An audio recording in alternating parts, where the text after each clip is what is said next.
First Contact Admiral Vextar looked at the blue planet through the viewing screen of his ship. His 4 eyes studied the world that his scouts had found 3 weeks ago. The planet looked peaceful. Green and blue colors mixed together like paint on an artist's canvas. White clouds moved slowly across the surface. It looked like many other worlds his people had conquered over the years. The Zephyrian Dominion had ruled space for 3,000 years. Their silver ships had visited hundreds of worlds. Most planets gave up without a fight. The smart ones joined the Dominion willingly. The stubborn ones learned the hard way that fighting was useless. Vextar's ship was huge. It was 3 kilometers long and carried enough weapons to destroy a small moon. Behind him, 50 more ships waited for his orders. This was just a small force. The Dominion had thousands of ships spread across the galaxy. "Sir," said his second-in-command, "we are getting signals from the planet. The creatures down there know we are here." Vextar's mouth parts clicked together. This was normal. Most species saw the ships and either ran away or tried to hide. Some sent messages begging for mercy. A few brave ones tried to fight with their primitive weapons. "What kind of signals?" he asked. "They are using radio waves. Very basic technology. But, sir, there is something strange. They are not afraid. The messages sound more like warnings." Vextar found this amusing. A primitive species trying to warn the mighty Zephyrian Dominion? He had seen this before. Some young species thought they could scare off invaders with big words and threats. It never worked. "Put their message on the speakers," he ordered. Voice filled the bridge. It spoke in a language his computers had already learned to translate. The voice was calm and clear. "Unknown ships. This is Earth Defense Command. You have entered our solar system without permission. Turn around and leave immediately. This is your only warning." The bridge crew made clicking sounds with their mouths. In Zephyrian culture, this was like laughing. A warning? From creatures who had just learned to leave their planet? "Sir," said the weapons officer, "sensors show they have ships coming toward us. 12 vessels." Vextar looked at the screen again. 12 ships? His single vessel could destroy 12 primitive ships without even trying hard. This would be over quickly. The human ships appeared on his screen a few minutes later. They were ugly things made of metal and ceramic. Smoke came out of the back where their engines pushed them forward. They looked like tools more than proper ships. No smooth curves or beautiful design, just hard edges and practical shapes. But something made Vextar pause. The ships moved in perfect formation. Each one stayed exactly where it should be.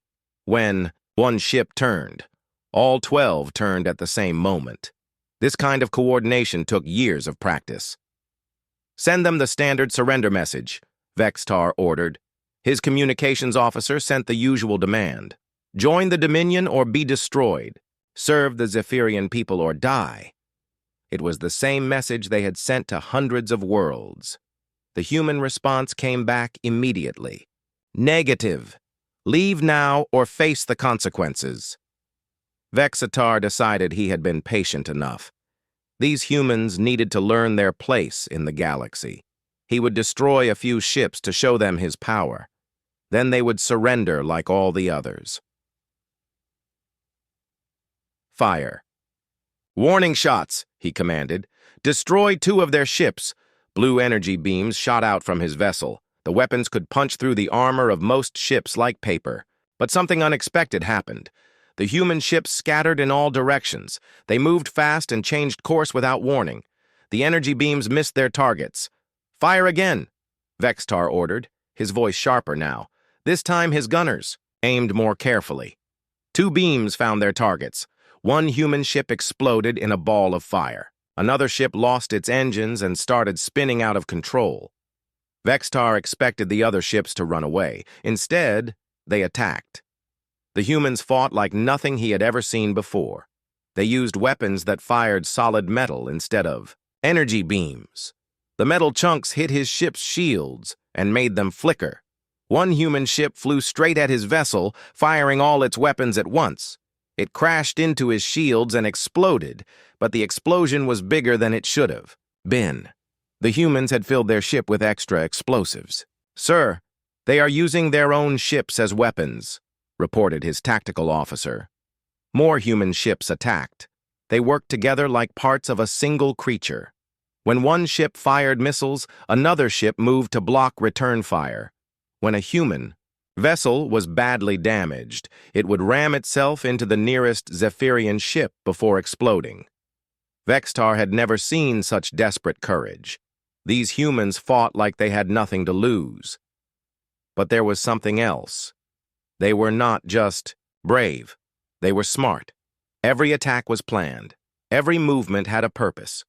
The battle lasted 2 hours. When it ended, Vextar had lost 3 ships, and 2 more were badly damaged. 8 human ships were destroyed, but the remaining 4 had done something that shocked him. They were collecting pieces of destroyed Zephyrian vessels. "Sir, the humans are taking our technology," his science officer reported. Vextar watched the human ships use mechanical arms to grab chunks of his destroyed vessels. They worked quickly and efficiently. This was not random looting. The humans knew exactly what they wanted. "Why are they doing this?" he asked. "Unknown, sir, but their actions suggest they plan to study our technology and learn from it." This made Vextar's skin crawl. Most species took hundreds of years to develop new technology. They built on what they already knew, making small improvements over long periods of time. But these humans were trying to jump ahead by stealing advanced technology and figuring out how it worked. The remaining human ships sent one final message before they left. "You have seen what 12 ships can do. Next time, we will have more." As Vextar's damaged fleet limped back to Dominion space, he thought about what he had witnessed. The humans had fought with primitive weapons but sophisticated tactics. They had used their own deaths as weapons. Most disturbing of all, they had treated the battle like a learning experience. His science officer approached him with a report. "Sir, we have analyzed the human ships and their tactics. These beings appear to have evolved in an environment of constant warfare. Their entire civilization seems designed around the concept of fighting." "What do you mean?" Vextar asked. "Sir, most species develop spaceflight during peaceful times. They explore space to find new worlds and resources, but the humans appear to have developed spaceflight specifically to gain military advantages. Their ships are not exploration vessels. They are weapons platforms." Vextar felt a chill run through his body. The Dominion had encountered many warrior species before, but those species fought for territory or resources or honor. The humans seemed to fight for the sake of fighting itself. They had turned warfare into a science. He looked at the blue planet one more time before his ship jumped to hyperspace. The humans had given him a warning, and he had ignored it. Now he understood that it had not been an empty threat. It had been a statement of fact. The humans were preparing for war, and based on what he had seen, they were very good at it. The Gathering Storm High Commander Zethrai read the battle report for the 3rd time. Each reading made her more uncomfortable. Admiral Vextar had lost 3 ships to primitive humans who had barely learned to travel between planets. This should not have been possible. She stood in the Great Council chamber on Zephyr Prime, the home world of the Dominion. Around her, the other military leaders argued about what to do next. Some wanted to ignore the humans. Others demanded immediate revenge. A few suggested negotiation. "Silence," Zethrai commanded. Her voice echoed in the vast room. The arguing stopped. "Bring in the science team," she ordered. 3 Zephyrian scientists entered the chamber. They looked nervous.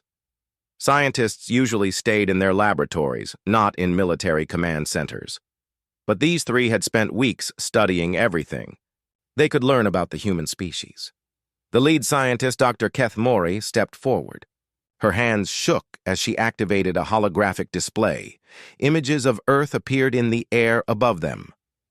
"Honorable commanders," she began, We have completed our analysis of the human species. What we have discovered is troubling. Explain, Zethrai said. Dr. Kethmori touched a control. The display showed a timeline of human history. Humans have been fighting wars for their entire recorded history, not occasional conflicts over resources or territory, constant warfare. They have never known true peace. The commanders looked at each other. This was unusual, but not unheard of. Many species had violent histories. The difference, Dr. Kethmori continued, is how they have used this violence. Other species fight wars and then try to forget them. Humans study their wars. They analyze every battle, every mistake, every success.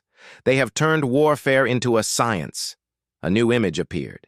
It showed human weapons throughout history. Clubs and spears evolved into guns and bombs. Cannons became missiles. Each weapon was more deadly than the last.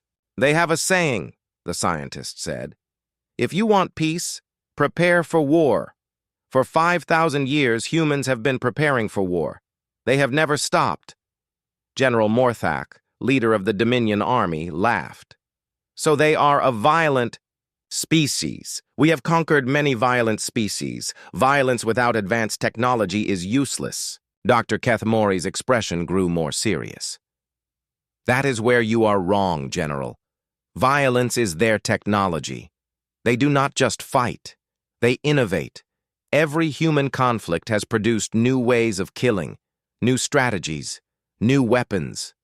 War is not something they do. It is what they are. She activated another display.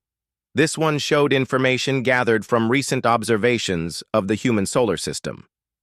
Since Admiral Vextar's encounter with them, human activity has increased dramatically. They are building new facilities in space, mining asteroids at an incredible rate.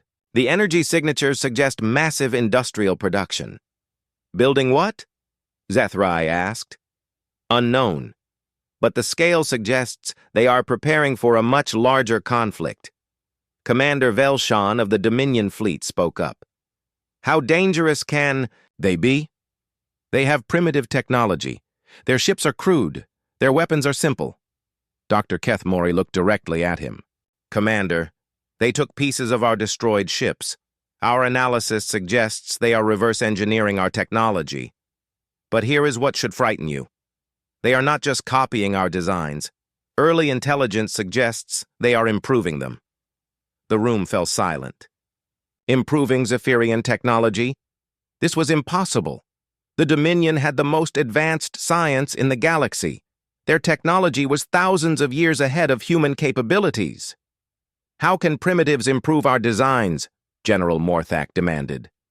Because they approach problems differently than we do, Dr. Kethmori explained.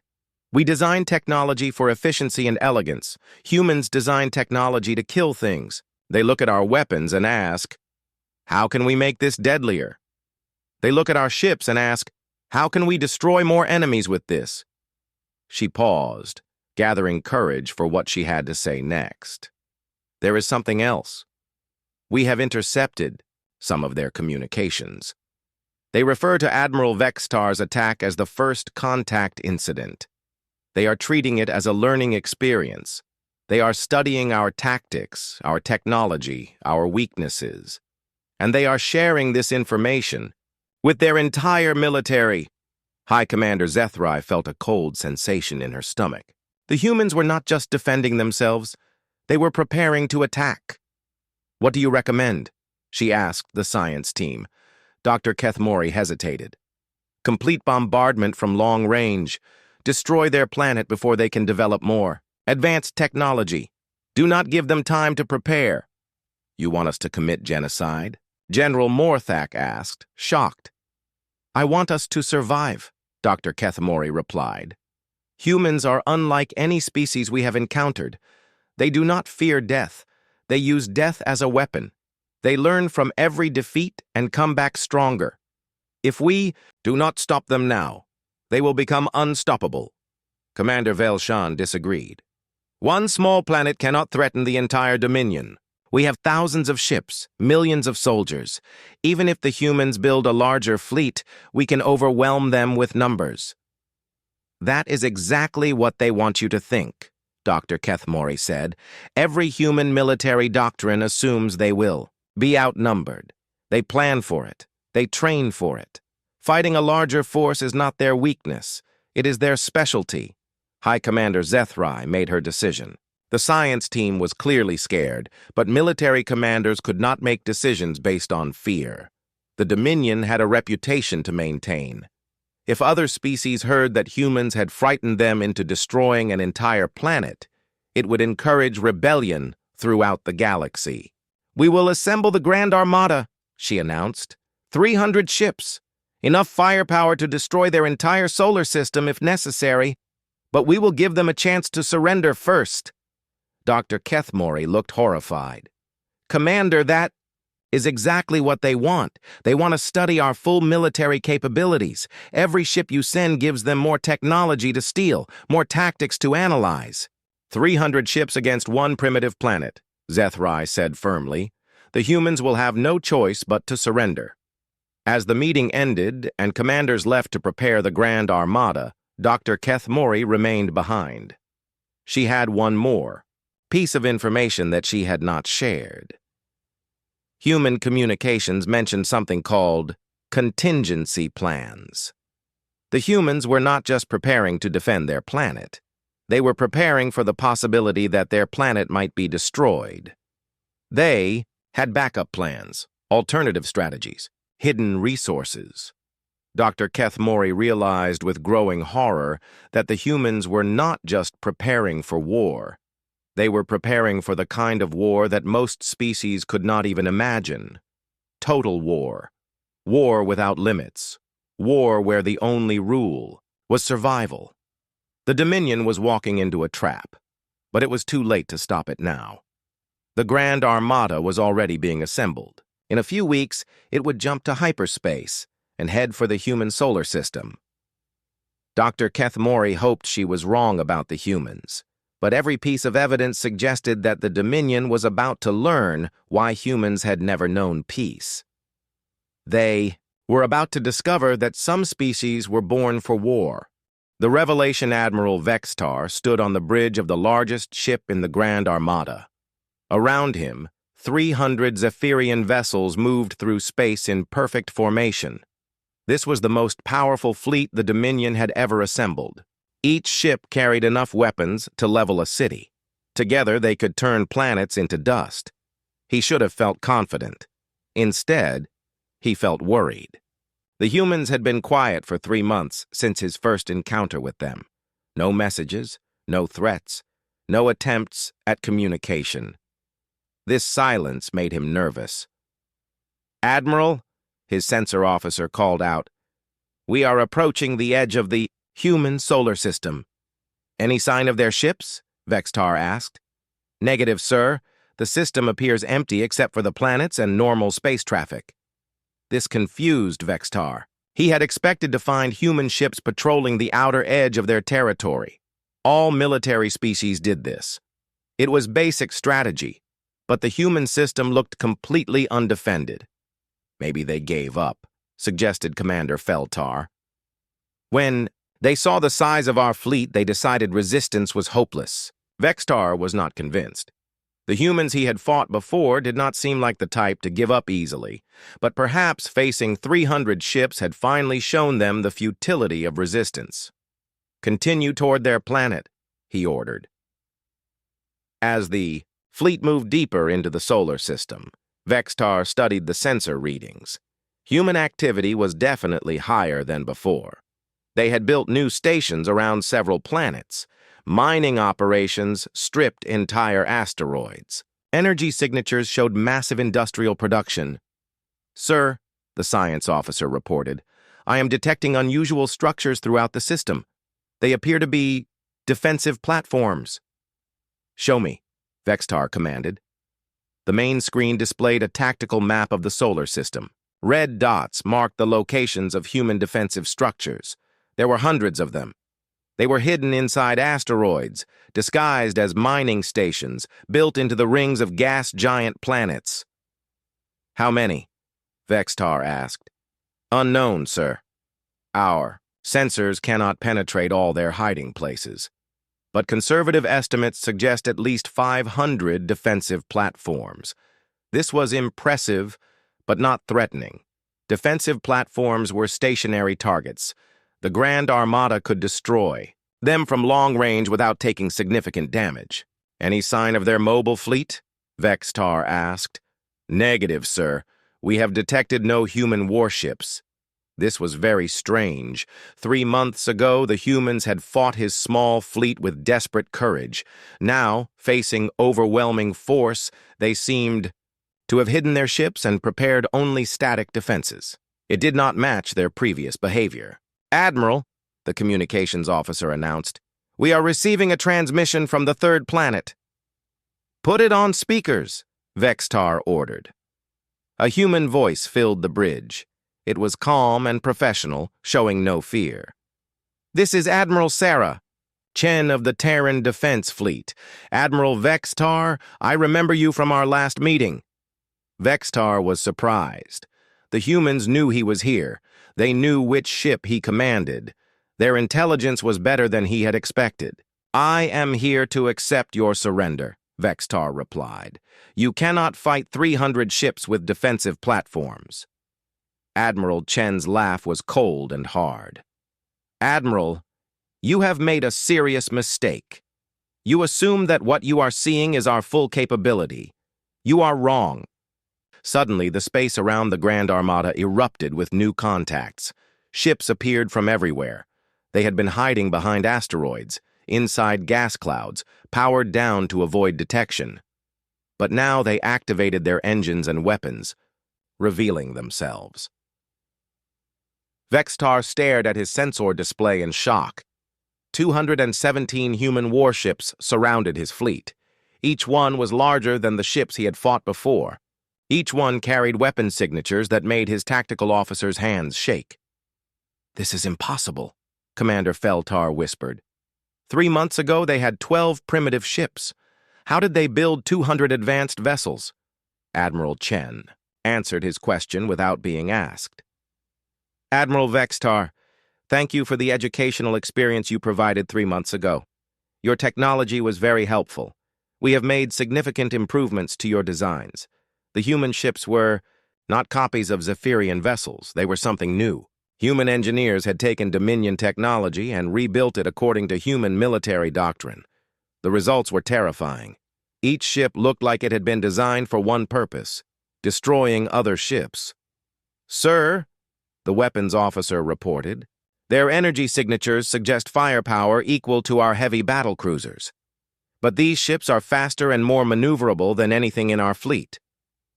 Vextar realized he had walked into a trap. The humans had not been hiding. They had been preparing. While the Dominion assembled its Grand Armada, the humans had built an entirely new fleet using stolen technology. "Admiral Chen," Vextar transmitted, "you cannot defeat 300 ships with 200. Mathematics is on our side." "Admiral," Chen replied, "you still do not understand what you are facing. Let me show you." The human defensive platforms that Vextar had dismissed as stationary targets suddenly revealed their true nature. They were not simple weapons platforms. They were mobile. Engines ignited throughout the asteroid belt as hundreds of disguised ships revealed themselves. But that was not the worst surprise. The asteroids themselves began to move. The humans had turned chunks of rock into kinetic weapons. Massive engines pushed asteroid-sized projectiles toward the Dominion fleet at incredible speeds. "Sir," the tactical officer shouted, "those rocks are moving at significant fractions of light speed. If they hit us—" Vextar did not need the explanation. A rock moving that fast would punch through his heaviest armor like it was not there. The humans had weaponized their entire solar system. The battle began with a display of human innovation that horrified the Dominion crews. Instead of the traditional energy beam exchanges that most space battles involved, the humans fought with kinetic weapons, guided asteroids, and tactics that treated space itself as a weapon. Human ships worked together like a single organism. When Dominion vessels fired their main weapons, human ships were already moving to new positions. When Zephyrian missiles locked onto targets, human countermeasures made them turn around and attack their own launchers. But the most terrifying aspect of the battle was how the humans fought with restraint.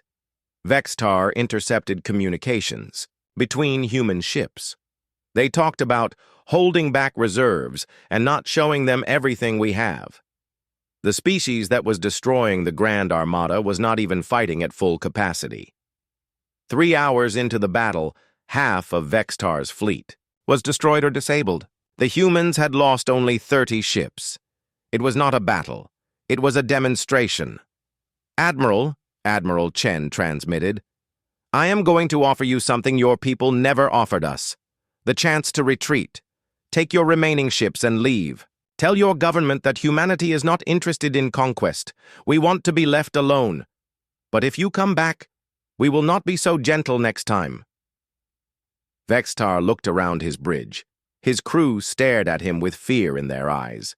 They had seen the impossible. A primitive species had not just defeated them. They had outfought them, outthought them, and out-engineered them in less than 3 months.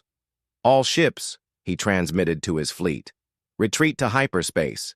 Emergency jump." As the surviving Dominion vessels fled the human solar system, Vextar realized that everything the Dominion thought they knew about warfare was wrong.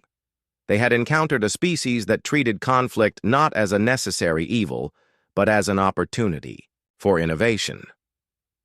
The humans had not just built a fleet. They had built a new way of fighting. And if they could do this much in 3 months, what would they be capable of in a year?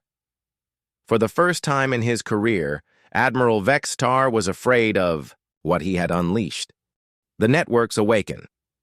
The emergency session of the Galactic Hegemony Council took place on the neutral world of Kepler Station.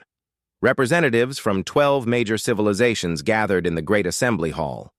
News of the Grand Armada's destruction had spread through quantum communication networks faster than any military response could be organized. President Zolthan of the Altarian Republic called the meeting to order. Her blue skin had turned pale with worry. "Fellow beings," she announced, "we face an unprecedented crisis. The Zephyrian Dominion, our strongest military ally, has suffered a devastating defeat at the hands of a previously unknown species." Murmurs filled the hall. Many representatives had not believed the initial reports. The Dominion had never lost a major battle in 3,000 years. How could a single planet defeat 300 of their best ships? "I have asked Admiral Vextar to address this council directly," President Zolthan continued. "He is the only survivor of high rank who witnessed the human capabilities firsthand." Admiral Vextar entered the hall. He looked older than his years. His 4 eyes had lost their usual confidence. As he approached the speaking platform, delegates whispered among themselves. Some had known him for decades. They had never seen him look defeated. "Honored representatives," Vextar began, "I must tell you something that will be difficult to believe. The human species represents a threat unlike anything our galaxy has faced before." Ambassador Ulrich of the Centauri Confederation interrupted. "Admiral, surely you exaggerate. 1 planet cannot threaten 12 civilizations." Vextar's expression hardened. "Ambassador, 3 months ago I would have agreed with you. Today, I know better. The humans are not like other species. They do not follow our rules of warfare." He activated a holographic display showing the remains of the Grand Armada. Twisted metal and debris floated in space around the human solar system. The images made several delegates gasp. "This is what remains of 300 Dominion warships," Vextar said. "The humans destroyed or disabled them in less than 4 hours. They did this with technology they stole from us and improved upon in a matter of weeks." General Kethmar of the Draconian Empire stood up. His species was known for their military prowess. "Admiral, you speak of stolen technology. How primitive were these humans?" "When I first encountered them," Vextar replied, "their ships used chemical rockets and kinetic weapons, crude but functional designs. 3 months later, they had built an entire fleet using advanced fusion drives and energy weapons based on our technology." "Impossible," General Kethmar declared. "No species can advance that quickly." Dr. Yilseth, the Council's chief xenobiologist, rose to speak. She had spent weeks studying all available data on human civilization. "General, that is where you are wrong. Humans are the only known species to achieve spaceflight during a period of active global warfare." The hall fell silent. This was a disturbing piece of information. "Most civilizations," Dr. Yilseth continued, "develop space technology during peaceful times. They explore the galaxy looking for resources and new worlds to colonize. Humans developed space technology as a military advantage. Every human innovation has been tested in combat." She activated her own display showing human history. Images of wars throughout the centuries appeared in the air. Humans have been fighting constantly for 5,000 years. They have never known true peace. War is not something they do occasionally. It is their natural state. Ambassador Morshan of the Vegan Collective looked confused. "How does this make them dangerous? Violent species are not uncommon. The difference," Dr. Yilseth explained, "is how they use violence. Other species fight for territory, resources, or ideology. Humans fight to learn. Every conflict teaches them new ways to kill more efficiently. They study their defeats more carefully than their victories." She showed examples of human military development. They created weapons specifically designed to counter their own defenses. They developed tactics to defeat their own strategies. They turned warfare into a science and constantly improved upon it. President Zoltan asked the question everyone was thinking. "Dr. Yilseth, what threat do they pose to us?" The scientist hesitated before answering. "Based on current intelligence, humans have already begun expanding beyond their home system. Their colony ships are protected by escort fleets that could challenge any of our individual military forces." General Kethmar laughed.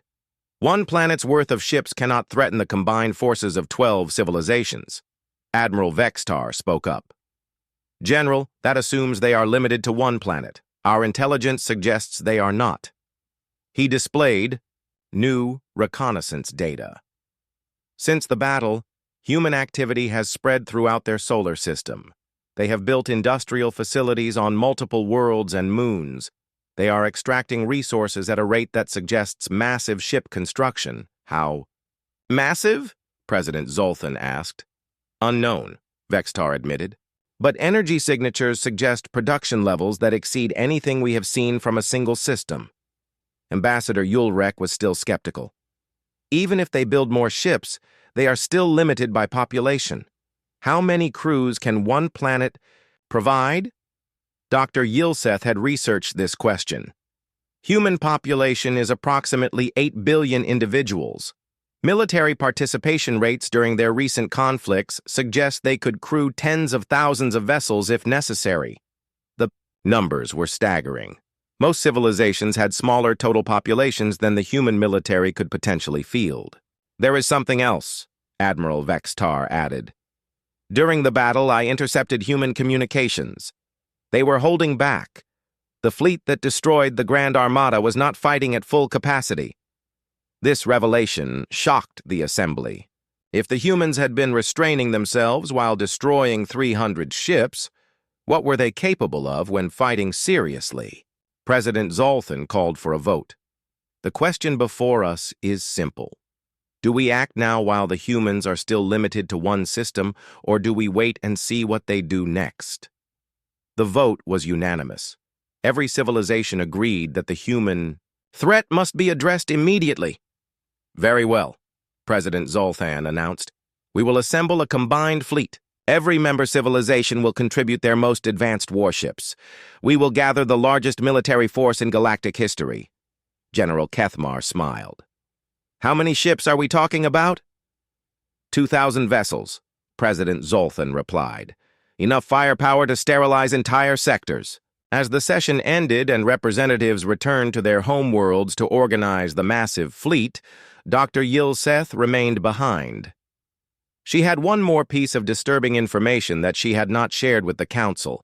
Human military doctrine apparently assumed that any enemy they had not yet defeated simply meant they had not built enough weapons. The humans were not just preparing to defend their system. Intelligence suggested they were preparing to take the war to their enemies' home worlds. The Council thought they were organizing a preemptive strike against a dangerous species. Dr. Yilseth feared they were about to provoke a sleeping giant that would teach the entire galaxy a new definition of total warfare. In 2 months, the combined fleet would be ready. In 2 months, they would learn whether the galaxy's oldest civilizations could defeat a species that had been bred for war. Dr. Yilseth hoped they would be strong enough, because if they failed, humanity would have a very large collection of advanced alien technology to study and improve upon. The nightmare unfolds. Admiral Vextar stood on the bridge of the Alliance flagship Galactic Unity. Through the massive viewing windows, he could see the largest military fleet ever assembled in galactic history. 2,000 ships from 12 different civilizations filled space as far as his eyes could see. Each vessel represented the pinnacle of its species' military technology. Altarian dreadnoughts with plasma cannons that could crack moons. Draconian battleships with gravitational weapons that could collapse entire fleets. Vegan destroyers with psionic warfare systems that turned enemy crews against each other. It should have been reassuring. Instead, Vextar felt the same cold dread he had experienced during his first encounter with humanity. Admiral, Fleet Commander, Yolseth announced. All ships report ready for hyperspace jump. Vextar nodded. Take us to the human system. The massive fleet disappeared into hyperspace. When they emerged at the edge of the Sol system, Vextar immediately knew something was wrong. His sensors detected far more activity than intelligence reports had suggested. Sir, the sensor officer reported. I am reading massive energy signatures throughout the system. Multiple fleets, defensive installations, and something else. What do you mean, something else? Vextar asked. Unknown, sir. The energy patterns do not match any known technology. Fleet Commander Yolseth studied the tactical display. Perhaps the humans are attempting to intimidate us with false readings. Vextar was not convinced. The humans he had fought did not rely on deception. They preferred direct confrontation. A transmission came from the third planet, the same voice he remembered from his previous defeat. This is Fleet Admiral Sarah Chen of the Terran Defense Force. I see you brought friends this time, Admiral. Vextar. Admiral Chen, Vextar replied. I am here with representatives of 12 civilizations. We offer you one final chance to surrender. Admiral Chen's laugh echoed across the communication channels. Admiral, you have made a critical error in judgment. You assumed that what you saw during your last visit represented our full military capability. We are prepared for your defensive improvements, Fleet Commander Yolseth interrupted. 2,000 ships can overwhelm any stationary defenses. Commander, Admiral Chen replied, you are thinking too small. Let me show you what you are really facing. Suddenly, space around the Alliance fleet erupted with contacts. Ships appeared from every direction, not hundreds this time, thousands. They emerged from behind asteroids, from within gas clouds, from positions that should have been impossible to hide in. But these were not the same ships Vextar had faced before. These vessels were massive. Each one was larger than an Alliance battleship. Their weapon signatures made the tactical computers emit warning alarms. Sir, the weapons officer whispered, these readings cannot be accurate. The humans appear to have over 3,000 warships. Fleet Commander Yolseth stared at the display in disbelief. How did they build so many ships in such a short time? Admiral Chen answered without being asked. Commander, you made the mistake of assuming Earth was our only industrial base. Let me correct that misconception. New contacts appeared on the Yi sensors. These were not ships. They were space stations, massive orbital platforms that had been disguised as asteroids. As they powered up their weapons, the true scope of human preparations became clear. The humans had not just built a fleet. They had turned their entire solar system into a fortress. Every moon, every asteroid, every orbital platform had been converted into a weapons emplacement, but Admiral Chen was not finished with her revelations. Alliance fleet, she transmitted. What you are seeing is our first home fleet, our defensive force. Since your last visit, we found your threat so educational that we decided to prepare for a larger war. New fleet markers appeared on the sensor displays, not in the Sol system. These contacts were at the edge of known space. Each marker represented as many ships as currently filled the human system. We built 10 more fleets just like this one, Admiral Chen announced. They are currently positioned near what our intelligence services have identified as your homeworlds. The bridge of the Alliance flagship fell silent. Vextar felt his stomach drop as the implications became clear. While the Alliance had been gathering ships for an attack on Earth, the humans had been positioning fleets to attack every allied world simultaneously. This is impossible, Fleet Commander Yolseth protested. No single planet can support such massive industrial production. You are correct, Admiral Chen agreed. Earth alone could not build 11 fleets. Fortunately, we are no longer limited to Earth. She transmitted coordinates of human colonies throughout local space. In the months since the first contact, humanity had not just been building ships, they had been expanding. Colony ships protected by massive escort fleets had established industrial bases on dozens of worlds. You see, Admiral Chen continued, humans have a different approach to colonization than most species. We do not just explore, we fortify. Every human colony is a military base. Every human industrial facility is designed to produce weapons. General Kethmar of the Draconian Empire demanded an explanation. How did our intelligence services miss this expansion? Because you were looking for exploration fleets, Admiral Chen replied. You expected us to behave like peaceful species. We are not a peaceful species, General. We are what happens when evolution perfects the art of warfare. Vextar realized the true scope of the trap they had walked into. The humans had not been preparing to defend Earth. They had been preparing to conquer the galaxy. The Alliance attack was not a preemptive strike. It was the opening move in a war that humanity intended to win. Admiral Chen, Vextar transmitted. What do you want? Very simple, Admiral. We want to be left alone. We wanted to explore space peacefully and establish colonies for our growing population. But you convinced us that the galaxy is a dangerous place where might makes right. She paused, letting her words sink in. So we decided to make sure we had more might than anyone else. The human fleets began moving into attack formation. The precision was flawless.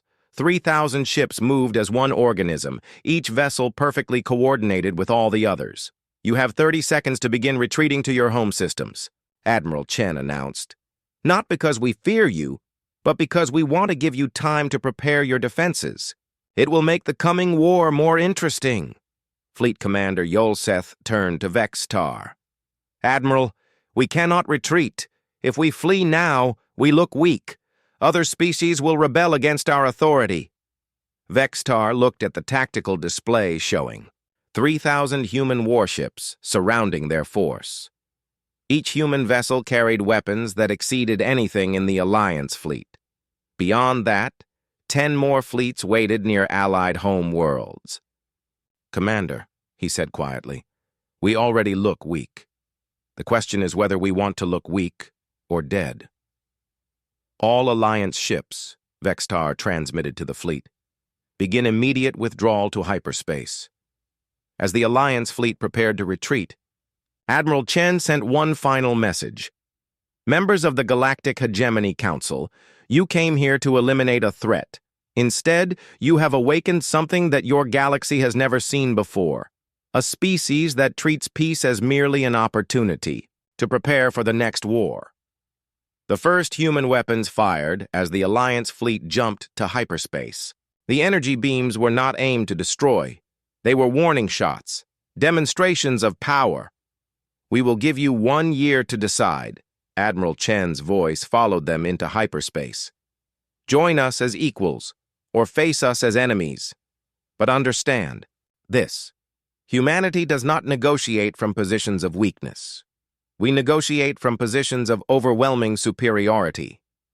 As the Alliance fleet limped back to their respective home worlds, Vextar understood that the galaxy had fundamentally changed. For 3,000 years, civilizations had maintained peace through mutual deterrence and diplomatic solutions. Humanity had introduced a new concept: peace through superior firepower. The age of human expansion was about to begin, and the galaxy would never be the same.